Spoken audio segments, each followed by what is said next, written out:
Hello everyone, this is Harish and welcome to the epic nursing. दोस्तों, एक और MCQ session लेके आ चुका हूँ आपके बीच में। कुछ ड्रग्स अपने रह गई थी, इसेंशियल ड्रग्स। कल अपन एक सेशन किया था इसेंशियल ड्रग्स के रिगार्डिंग। उसमें से कुछ ड्रग्स बच गई थी, उसके रिलेटेड एमसीक्यू बच गए थे, वो आज अपन डिस्कस करने वाले हैं। तो सबसे पहले अगर चैनल पर नए हो तो चैनल को सब्सक्राइब कीजिए, वीडियो को लाइक कीजिए और अपने दोस्तों के साथ वीडियो को ज़रूर शेयर कीजिए। तो चलिए वन बाय वन शुरू करने वाले हैं अपन। देखिए, फर्स्ट क्वेश्चन क्या रहने वाला आज का। फर्स्ट क्वेश्चन है, which drug used in malaria during pregnancy. During pregnancy malaria की कौन सी दवाई अपन काम में लेते हैं। ठीक है, तो यहाँ पे जो ऑप्शन राइट हो जाएगा वो हो जाएगा क्लोरक्विनोन। कौन सा? क्लोरक्विनोन। क्लोरक्विनोन क्या होता है? बेसिकली ड्रग ऑफ चॉइस होती है मलेरिया की। क्या ड्रग ऑफ चॉइस होती है मलेरिया में? ठीक है, प्राइमेक्विनोन भी काम आती है मलेरिया में, लेकिन बेसिकली प्राइमेक्विनोन जो होती है वो कॉन्ट्रा इंडिकेटेड होती है प्रेगनेंसी में। किस में? प्रेगनेंसी में कॉन्ट्रा इंडिकेटेड होती है। ठीक है, ये बात आपको ध्यान में रह जाएगी। एक और ड्रग कॉन्ट्रा इंडिकेटेड होती है, क्या बोलते हैं अपन उसको? टेट्रासाइक्लिन या टेट्रासाइक्लिन या फिर डॉक्सीसाइक्लिन। क्या? डॉक्सीसाइक्लिन। ये भी प्रेगनेंसी में कॉन्ट्रा इंडिकेटेड होती है। ठीक है, तो ये malarial drugs, anti malarial drugs बता रहा हूँ आपको मैं। एक होती है हेलोफेंट्राइन। क्या? हेलोफेंट्राइन। हेलोफेंट्राइन ये भी कॉन्ट्राइंडिकेटेड होती है प्रेगनेंसी में। ठीक है, तो ये तीनों ही कॉन्ट्राइंडिकेटेड होते हैं। कौन कौन सी? प्राइमेक्विनिन हो गई, हेलोफेंट्राइन हो गई और टेट्रासाइक्लिन या डॉक्सीसाइक्लिन। ठीक है, तो कौन सी ड्रग दी जाएगी? क्लोरक्विनोन। ठीक है, नेक्स्ट क्वेश्चन है, विच ट्यूबरकुलर ड्रग इज बैक्टीरियोस्टैटिक। ठीक है, एक नाम आपने सुना होगा बैक्टीरियोस्टैटिक, बैक्टीरियोस्टैटिक, और एक सुना होगा बैक्टीरियोसिडल। बैक्टीरियोस्टैटिक क्या करती है? बेसिकली जो ग्रोथ होती है बैक्टीरिया की, ग्रोथ जो होती है उसको डिक्रीज करती है। ठीक है, और बैक्टीरियोसिडल क्या करती है? बैक्टीरिया को डायरेक्टली किल करती है। ठीक है, ये डिफरेंस होता है बेसिकली। तो देखिए, जो रिफाम्पिसिन, स्ट्रेप्टोमाइसिन और जो आइसोनियाजिड हैं, ये तीनों करती हैं बैक्टीरिया को किल।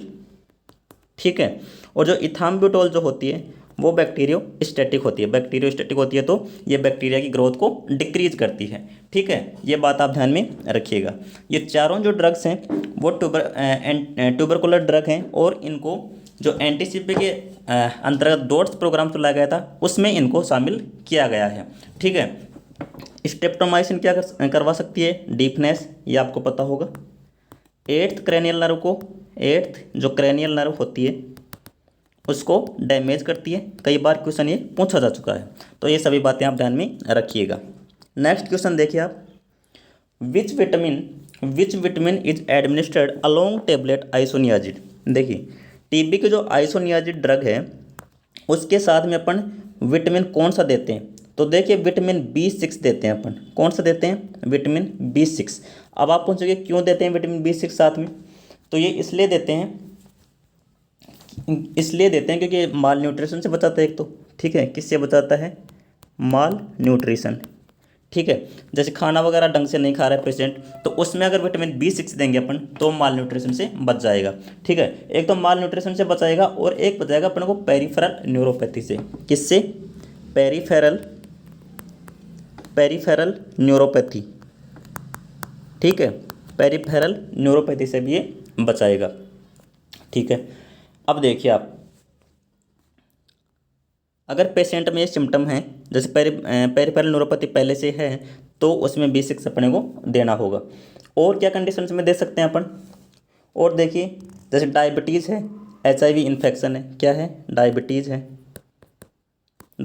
है, HIV इन्फेक्शन से भी बचाएगा ये। ठीक है, HIV इन्फेक्शन से बचाएगा। ठीक है, सीजर डिसऑर्डर से बचाएगा। अल्कोहल, जैसे पेशेंट अल्कोहल अब्यूज़ कर रहा है मान लीजिए, तो अल्कोहल अब्यूज़ कर रहा है तो उसको विटामिन B6 देना बिल्कुल ज़रूरी है। ठीक है, विटामिन B6 देना ज़रूरी है। तो ये मैंने आपको बता दिया क्यों दिया जाता है। जैसे पेशेंट में क्या क्या सिम्टम्स हैं आपको पता है कि पेशेंट डायबिटिक है, यूरेसीमिया है पेशेंट को, HIV इन्फेक्शन हो सकता है, सीजर डिसऑर्डर हो सकते हैं, अल्कोहल अब्यूज़ कर रहा है पेशेंट, माल न्यूट्रिएंट है। ठीक है, या फिर पेरिफेरल न्यूरोपैथी है। तो इन सब कंडीशंस में अपन विटामिन B6 देंगे, किसके साथ में? आइसोनियाजिड के साथ में। ठीक है, ये बात आप ध्यान में रखिएगा। नेक्स्ट क्वेश्चन है, during the leprosy skin lesions are. कितने स्किन लीजन? <5, यानी कि 5 से कम अगर स्किन लीजन है तो वो लेप्रोसी में कम। एक बात और यहाँ पे ध्यान में रखना, लेप्रोसी को क्या बोलते हैं अपन? लेप्रोसी को क्या बोलते हैं? Hansen disease. क्या? Hansen disease. और इसकी ड्रग ऑफ चॉइस कौन सी होती है? डेप्सोन के नाम से जानी जाती है। किसके नाम से जानी जाती है? डेप्सोन के नाम से जानी जाती है। तो लेस देन 5 अगर स्किन लीजन बने हुए हैं तो लेप्रोसी में काउंट होंगे। नेक्स्ट देखिए आप, first sensation loss during the leprosy. जैसे अपने को मिर्गी का दौरा आ रहा है किसी को, तो उसका फर्स्ट सेंसेशन क्या लॉस हो जाएगा? तो उसका टेम्परेचर लॉस होगा। क्या? टेम्परेचर डिक्रीज, यानी कि बिल्कुल ठंडा पड़ जाएगा। ठीक है, टेम्परेचर फील उसको नहीं होगा। ठीक है, ये बात आप ध्यान में रखिएगा। नेक्स्ट क्वेश्चन देखिए, example of emergency contraceptive are. Emergency contraceptive का एग्जाम्पल क्या होता है? लेवोनॉर्जेस्ट्रेल, LNG जिसको बोलते हैं अपन। ठीक है, ये होता है इमरजेंसी कॉन्ट्रासेप्टिव का एग्जाम्पल। देखिए IUCD की बात करें, किसकी?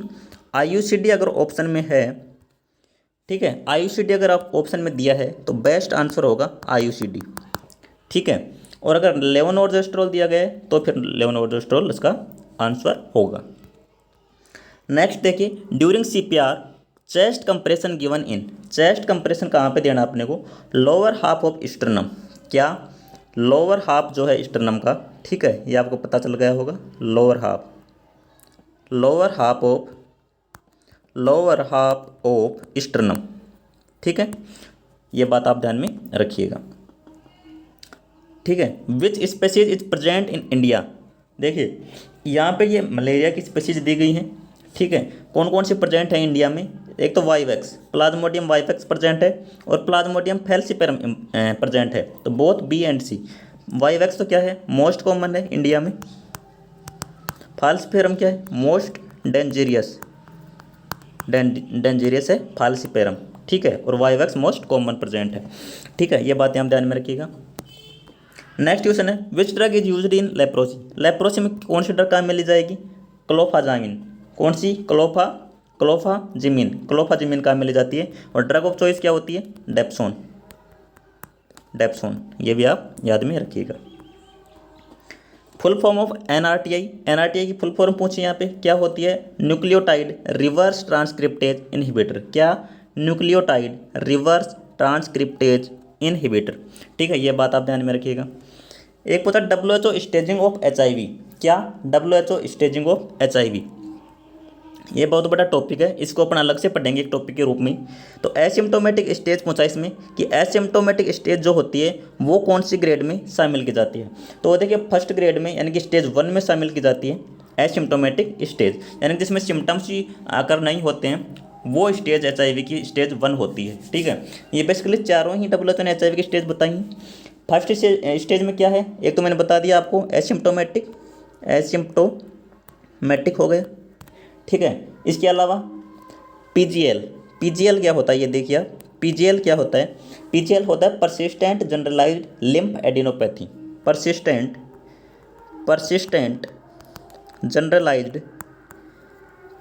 जनरलाइज्ड लिम्फ एडिनोपैथी, ये होता है स्टेज फर्स्ट में, लिम्फ एडिनोपैथी हो जाता है। अब देखिए स्टेज सेकंड की अपन बात करें तो स्टेज सेकंड में क्या होता है? एक तो वेट लॉस होगा, सबको पता है वेट लॉस होगा। ठीक है, एक क्या होंगे? एक तो वेट लॉस, यहाँ पे लिख देता हूँ शॉर्ट फॉर्म में, वेट लॉस हो गया। RTI रेस्पिरेटरी ट्रैक्ट इन्फेक्शन हो गई। ठीक है, हर्पीस जोस्टर हो गया। ठीक है, इसके अलावा और क्या हो सकते हैं? प्यूरिटिक इरप्शंस, यानी कि अल्सर के रूप में जो इरप्शन होते हैं वो अपने को ध्यान में आ सकते हैं। तो ये स्टेज सेकंड में होगा। मेनली क्या होगा? वेट लॉस और रेस्पिरेटरी ट्रैक्ट इन्फेक्शन। ठीक है, स्टेज थर्ड की बात करेंगे। स्टेज थर्ड में क्या होगा? सीवियर वेट लॉस होगा। इसमें तो मॉडरेट हो रहा था सेकंड में तो, और थर्ड में क्या होगा? सीवियर वेट लॉस होगा। क्या होगा? सीवियर वेट लॉस होगा। ठीक है, डायरिया, इसके बाद में क्या होगा? डायरिया। और थर्ड में क्या हो सकता है? और ओरल कैंडिडियासिस, अपने को ओरल जो म्यूकस है उसमें दिखाई दे सकते हैं लीजन। ठीक है, ल्यूकोप्लेकिया हो सकता है, बाल झड़ सकते हैं। ठीक है, ये हो सकते हैं। और HIV थर्ड स्टेज के साथ में आपको पता होगा, HIV थर्ड स्टेज के साथ में TB हो सकती है। क्या? TB भी हो सकती है, यहाँ पे लिख देता हूँ, HIV थर्ड स्टेज के साथ में TB हो सकती है। ये बात आप ध्यान में रखिएगा। फोर्थ स्टेज की बात कर लेते हैं अपन। फोर्थ स्टेज होती है HIV wasting syndrome. HIV wasting syndrome, HWS के नाम से जानते हैं क्या? HIV wasting syndrome. बिल्कुल ही मतलब शरीर हड्डी जैसा हो जाता है इसमें, HIV वॉस्टिंग सिंड्रोम में। ठीक है, एक क्या होगा इसके साथ? न्यूमोनिया। क्या होगा? न्यूमोनिया। ये फोर्थ स्टेज की बातें कर रहा हूँ मैं। न्यूमोनिया हो सकता है, एक extra pulmonary TB, extra pulmonary TB. ठीक है, एक हो सकता है कापोसी सार्कोमा, कापोसी सार्कोमा। ठीक है, इसके अलावा जो सेंट्रल नर्व सिस्टम है उसमें कई डिजीज उत्पन्न हो सकती हैं और एनसेफेलोपैथी भी इसमें हो सकती है। तो ये बेसिकली 4 स्टेज मैंने आपको बता दिए हैं। इन स्टेज के बारे में एक अलग से वीडियो बनाएंगे अपन, उसमें डिटेल से पढ़ेंगे इन सबको। ठीक है, नेक्स्ट क्वेश्चन देखिए आप। NRTI lead to increase in level of which acid? NRTI किस एसिड लेवल को इंक्रीज करती है? तो होती है citric acid. Citric acid vitamin C में पाया जाता है बेसिकली, जैसे लेमन हो गई, ऑरेंज हो गया। तो ये क्या करते हैं? NRTI इसको लेवल को बढ़ाती है। ठीक है, ये बात ध्यान में रखिएगा। नेक्स्ट क्वेश्चन है, नॉन स्टेरॉयडल ओरल कॉन्ट्रासेप्टिव कौन सी है? सेंट क्रोमिन। सेंट क्रोमिन क्या नाम से आती है? छाया। क्या? छाया। कई बार क्वेश्चन पूछ लिया जाता है। कौन सी? सेंट क्रोमिन कौन नॉन स्टेरॉयडल होती है, ओरल कॉन्ट्रासेप्टिव होती है, ओरल पिल आती है, ओरल पिल्स। ठीक है, ये बात ध्यान रखें। जो अंतरा आती है वो इंजेक्शन फॉर्म में आती है। इनके बारे में, कॉन्ट्रासेप्टिव के बारे में डिटेल से पढ़ेंगे अपन, अभी आप ये याद रखिए। नेक्स्ट क्वेश्चन है, which IV fluid given to PPH woman initially? जैसे पोस्टपार्टम हेमरेज हुआ वुमन को, तो सबसे पहले अपन क्या स्टार्ट कर देंगे? आइसोटोनिक। NS अपन स्टार्ट कर सकते हैं, आइसोटोनिक। ठीक है, NS अपन स्टार्ट कर सकते हैं। नेक्स्ट देखिए, drug that dissolve thick mucus. Thick mucus को जो डिजोल्व कर दे ड्रग, उसको क्या बोलते हैं? म्यूकोलाइटिक। काफ़ी पढ़ा है आपने, जो कफ सिरप में आता है। कफ सिरप जो काम करती हैं, क्या करती हैं? जो थिक म्यूकस होता है उसको डिजोल्व कर देती है, म्यूकोलाइटिक एजेंट आते हैं। Most dangerous effect of misoprostol. Misoprostol क्या काम करता है? ये यूटेराइन रप्चर कर सकता है। क्या कर सकता है? Uterine rupture. ठीक है, नेक्स्ट क्वेश्चन देखिए, आर्टिमिसिन कॉम्बिनेशन थेरेपी क्या है? आर्टिमिसिन कॉम्बिनेशन थेरेपी की बात करें, ACT। क्या? ACT किस में दी जाती है? मलेरिया में। ये लास्ट ट्रीटमेंट होता है मलेरिया का, एंड ट्रीटमेंट, लास्ट ट्रीटमेंट। जब कोई सी भी ड्रग काम में नहीं आ रही है तो दी जाती है आर्टिमिसिन कॉम्बिनेशन थेरेपी। अब देखिए, मैं कुछ ड्रग्स बता देता हूँ, इसमें कौन कौन सी ड्रग्स काम में ली जाती हैं वो देख लीजिए आप। एक तो आती है, देखिए,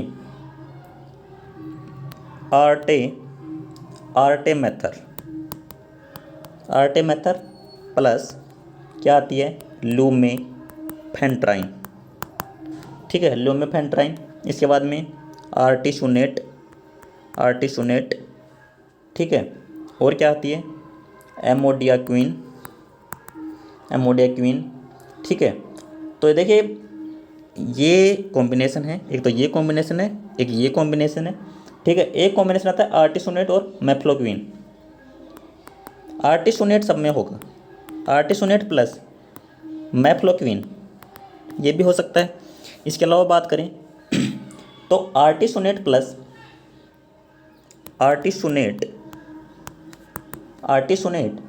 सल्फोडोक्साइन प्लस पायरेमेथामाइन, ये कॉम्बिनेशन हो सकता है। इसके अलावा देखें इसमें अपन तो डाई हाइड्रोआर्टिमिसिन, ठीक है, प्लस पिप्राक्विन, ये ऑप्शन हो सकता है। तो बेसिकली काम में क्या लिया जाता है? आर्टिसुनेट इसमें मेन फैक्टर है, आर्टिसुनेट, ये याद रखना आप तो बस। ठीक है, आर्टिमिसिन याद रखना और आर्टिसुनेट याद रखना। नेक्स्ट देखिए, काला आजार ट्रांसमिटेड बाय। काला आजार किससे फैलता है? काला आजार फैलता है फ्लेबोटोमीज सैंड फ्लाइज। किससे? सैंड फ्लाइज से। ठीक है, ये बात ध्यान में रखना। नेक्स्ट क्वेश्चन है, CD4 count decrease in HIV up to. जो CD4 काउंट है वो देखिए आप क्या होता है। CD सेल जो होती है ना, उसकी रेंज बेसिकली मैं आपको बता दूं तो 500 से 1400 या 1500, अलग अलग बुकों में अलग अलग मानते हैं। सेल पर mn³, ठीक है, ये काउंट होता है CD सेल का। स्टेजिंग में ये नीचे आती है, एक स्टेजिंग होता है बिलो 400 और एक होता है बिलो 200। तो बिलो 200 जो स्टेजिंग होती है तो HIV में 200 से कम हो जाती है क्या, CD4 सेल काउंट। ये बात आप ध्यान में रखिएगा, ठीक है। नेक्स्ट देखिए, तो बेसिकली इसेंशियल ड्रग्स के आज इतने ही क्वेश्चन करेंगे अपन, और अपन कल नेक्स्ट वीडियो में करेंगे, ठीक है। आज का सेशन कैसा लगा आपको कमेंट बॉक्स में ज़रूर कमेंट करके बताइएगा, और अगर वीडियो अच्छा लगा हो तो चैनल सब्सक्राइब कीजिए, वीडियो को लाइक कीजिए और अपने दोस्तों के साथ शेयर ज़रूर कीजिए। तो हमारे साथ बने रहने के लिए धन्यवाद friends, thank you so much. जय हिंद, जय भारत।